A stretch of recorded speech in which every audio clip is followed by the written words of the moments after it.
Hai pengguna kuota, kali ini saya akan mendongeng film dengan judul Mei Hu. Film ini adalah film Thailand dengan genre komedi romance. Film ini tentang seorang gadis yang tubuhnya akan bermuatan listrik, kalau dia sedang takut, kaget, grogi, dan lain-lain. Oke, tanpa berlama-lama lagi, kita buka filmnya. Film dibuka di satu sekolah, di mana di sekolah itu dibagi jadi 6 tim. Dari tim 6 yang anak-anaknya biasa saja sampai tim 1 yaitu tim emas yang terbaik dengan maskot mereka bernama Fem. Fem adalah idola kelas. Jago apa saja semua gadis suka sama Fem, bahkan ada cowok juga yang menyukai Fem. Di tim 6, ada anak bernama Pong. Dia biasa saja, gak diperhatikan, selalu sial, bahkan kadang dibully. Pong suka sama cewek bernama Ming dari tim 1. Tapi Pong gak berani buat ngomong, dan hanya suka diam-diam. Pong lagi bengong sama bolanya dan sambil mandangin Ming. Bolanya diambil. Pong minta bolanya. Bolanya ditendang dan menuju ke Ming. Ming tanya, apa ini bolamu? Pong cuma ngangguk. Bola ditendang. Dan Pong cuma melongo. Malamnya Pong menggambar kejadian tadi sambil senyum-senyum. Bahkan bangun tidur masih senyum-senyum.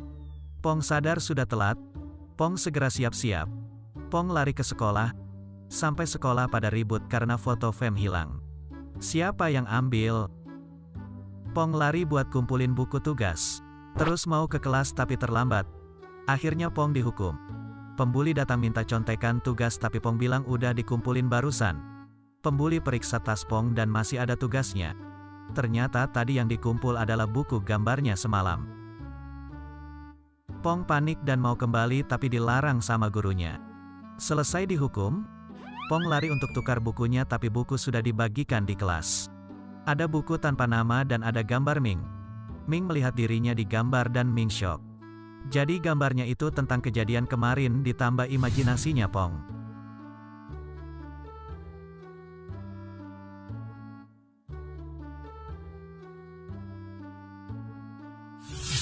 Pong tiba, semua pandangan menuju ke dia. Ming murka. Buku dilempar, Pong lari karena malu dan ngumpet di gudang. HP Pong bunyi, temannya kasih tahu kalau semua kelas sudah lihat gambarnya Pong karena bukunya difotokopi.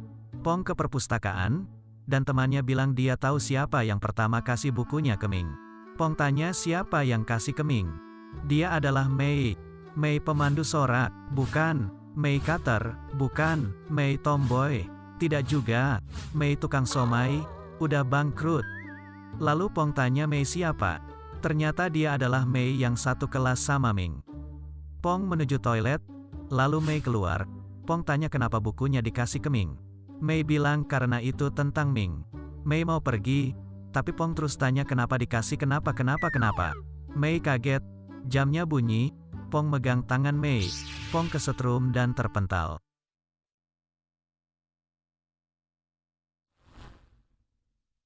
Malamnya Pong menggambar lagi, dan besoknya diterbitkan dan disebar di seluruh sudut sekolah. Mei datang ke kelas, dan lihat gambar itu dan Mei kaget. Jadi gambarnya tuh, tentang gadis yang punya kekuatan dan sukanya nyetrum orang gak berdosa dan dikasih judul Monster Setrum.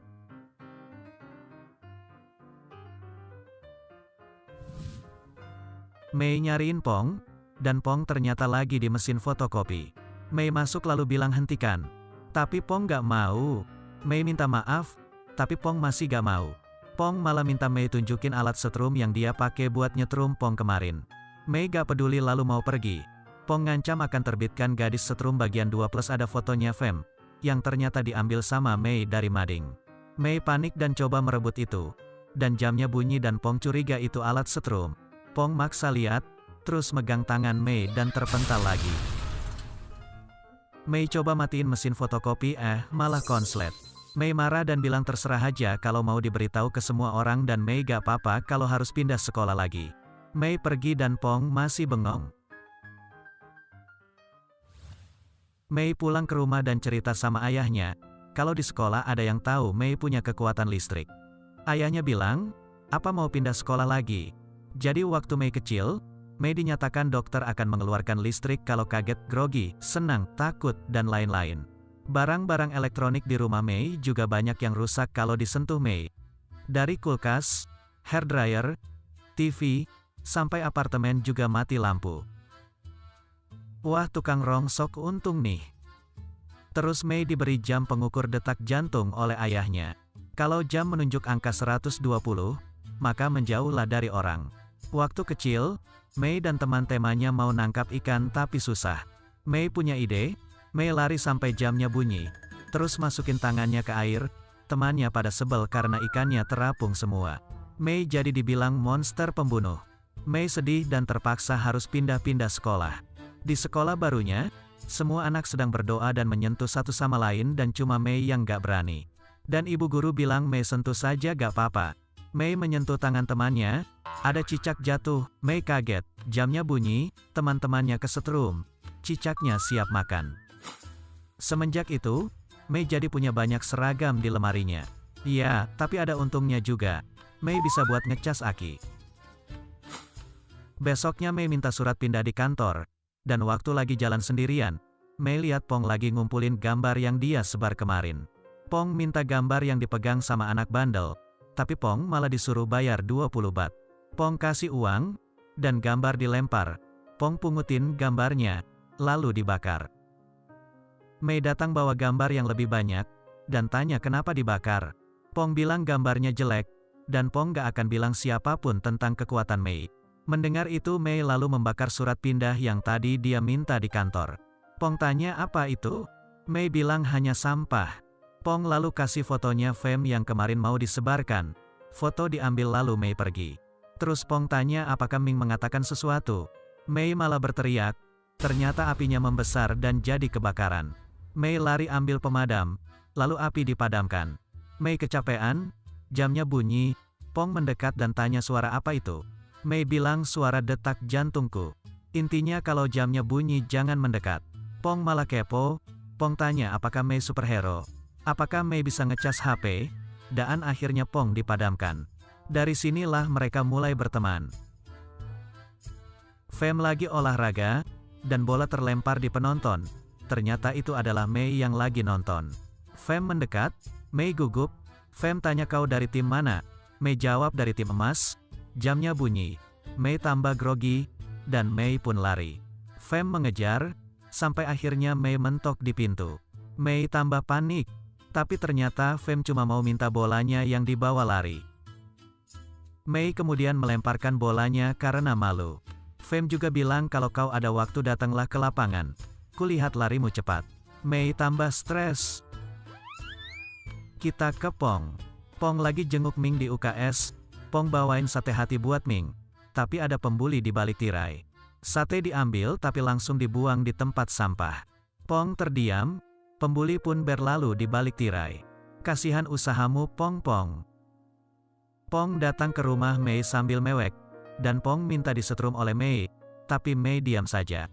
Pong buat Mei kaget, gak bisa. Pong pegang pundak Mei, gak ada reaksi. Pong tambah turun lalu au. Mei langsung beri Pong tamparan strom dan Pong pun game over. Pong sadar, dan Pong lagi di ruangan untuk dibedah otaknya karena tahu rahasia Mei. Pong ketakutan, Mei datang, lampu dinyalakan, dan ternyata itu orang tuanya Mei yang lagi bercanda. Setelah itu mereka makan bersama, minum bersama, cuci piring bersama, mandi bersama, tidur pun bersama. Mereka cuci piring sambil saling curhat, yang intinya Pong suka Ming, dan Mei suka Fem. Dan mereka akan saling bantu dari sekarang. Esoknya mereka mengintai Fem, Mei mendekat diam-diam, tapi didorong sama Pong dan Pong lari. Mei gugup dan Fem tanya siapa namamu. Mei menjawab dan tambah gugup. Fem mengajak Mei ke lapangan, dan Mei lihat tongkat estafet besi. Mei tambah panas dingin. Ketika latihan, dan tongkat di tangan Mei, Mei yang harusnya mengoper ke Fem malah lari keluar jalur. Mei takut Fem kena setrum karena jantungnya Mei lagi berdebar di dekat Fem. Mei beralasan kalau dia ingin jadi pelari terakhir. Kuaying protes. Singkat cerita mereka berlomba untuk menentukan posisi. Lomba dimulai, Kuaing coba mendorong Mei tapi gak bisa. Akhirnya dia menggigit tangan Mei. Mei kaget, dan setrum pun merambat ke gigi Kuaing. Ming ingin latihan, tapi anak-anak kelas 8 gak pada datang. Ternyata Pong juga ada di sana, lagi sembunyi dan ngintip. Melihat Ming yang sedih, Pong pun bergegas. Pong pergi ke kelas 8, dan ketemu guru di depan. Guru itu gak berani masuk karena anak-anak kelas 8 lebih suka belajar daripada menggambar. Pong pun beraksi. Pong masuk, tapi gak digubris.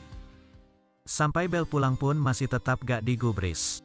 Lalu Pong lihat buku gambar mereka yang masih kosong. Dan Pong punya ide. Pong akan menggambar contoh buat mereka, agar mereka dapat nilai A dalam pelajaran gambar. Pong mulai, dan Verlat yang jadi modelnya. Lalu Mei datang, dan Verlat minta Mei yang gantikan dia buat bantuin Pong. Satpam pun datang karena hari sudah gelap. Pong bilang tunggu, lampu 1 mati. Sedikit lagi, lampu 2 mati. Pong makin panik, dan gelap. Pong dan Mei sampai di rumah. Pong keluar ambil minum, Mei melihat-lihat, dan membaca komik buatan Pong. Pong datang, mereka rebutan buku, awalnya gak boleh dilihat, tapi akhirnya boleh. Jadi isi komiknya itu tentang masa depan Pong bersama Ming.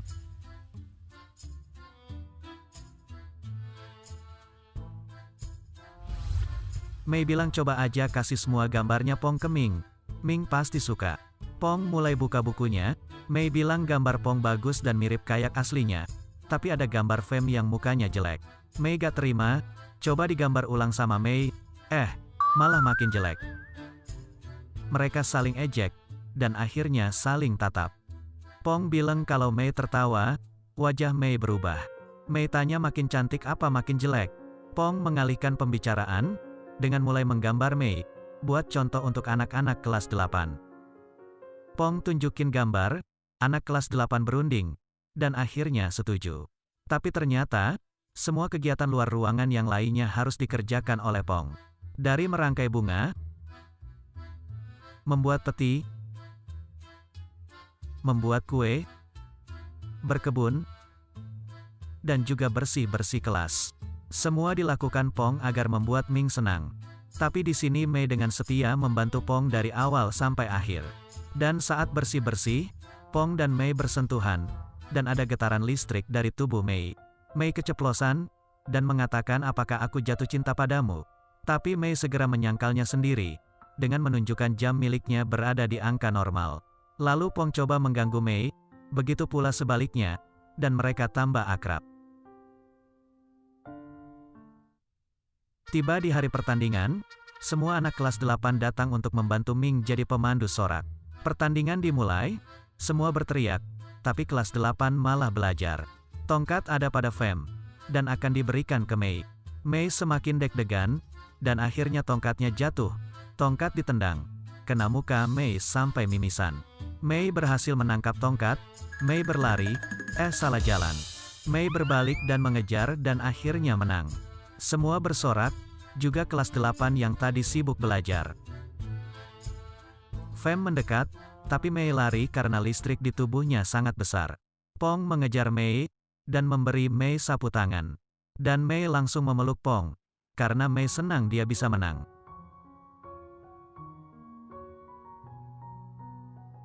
Sampai di rumah, Pong mulai menggambar saat dipeluk Mei tadi. Apakah Pong mulai menyukai Mei? Apakah getaran listrik tadi adalah pertanda? Kita lanjutkan di part 2.